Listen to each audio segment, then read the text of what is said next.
Hey, this is Cody Names, and, well, sorry about the absence of videos, but I've been busy making videos, and then my computer not either saving them, uploading them, or having the microphone work. So, hopefully, well, if you're listening to this, it has worked, and it will work for the entirety of this video, unless it decides to cut out once again. But, for now, what I am showing you now is two different concepts and semi-working ideas of how to make pistons and make pistons fire projectiles, such as I have done here. Sorry about that bit of lag. It might be coming back in a bit, such as now. But I've set up this this large ship with 4 active pistons to aim at my old, very unworking piston. This is actually how most pistons are used, other than pneumatics and hydraulics. They actually use a motor in the inside, which then spins this red arm around in rotational. It revolves in a circle, thus propelling the yellow arm, sparks flying, yellow arm to change that rotational force into forward and backwards force of the blue arm, which is restricted to only going forward and backwards by these landing gears or any other tunneling mechanism you might have in your machine.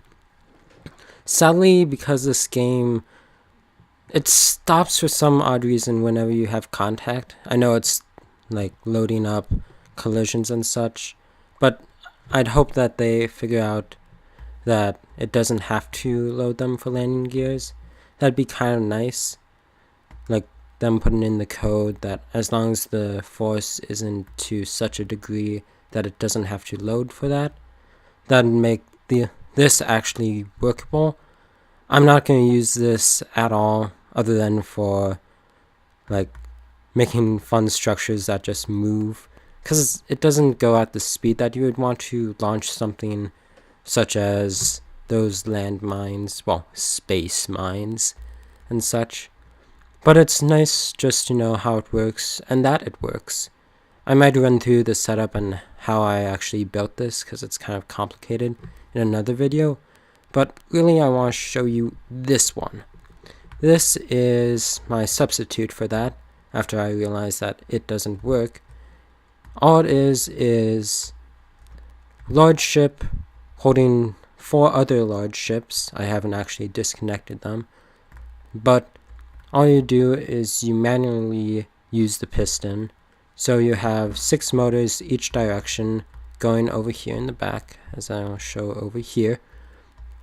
They allow you to go forward and backwards. You don't really need the lateral or vertical velocities, but then it just runs you through all these landing gears, which in some cases it slows you down, but if you get a straight on run, you're pretty good to go. And then ideally you would be able to just place blocks on the end of this. Here, I can show you if I can. Just place a block on the end here, and then wrong placement, and then just shoot that off. Make it a new ship and then shoot it off. So I'm going to delete that. No, didn't really think this through, but you'd have one block, such as this gray one, attach either your explosive or another block. It'd be fun if they put like small drills in large ships, but you could attach anything there. Then you need to, if you're using explosives, you're going to need to replace this. It works with explosives that you don't actually, it will allow you to put on other things. I don't have it in my hub, but you will be able to place a block right behind it, and it won't interfere with it. It goes in with the modeling and the actual,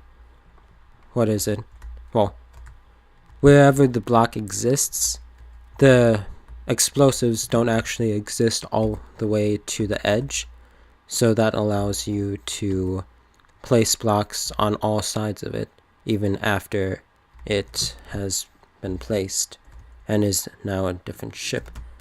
But if I turn around here, it's pretty tight parking in here, but you can get it in. Pressing the wrong keys once again. So this large ship would probably be manned by someone, just like a commander, who would tell certain ships to be launched and all these crews to man these pistons, or whatever you would like to call them. But I think that's pretty close. I'll actually get out and show you this. I would have done it with the other one, but I haven't separated that from the large ship.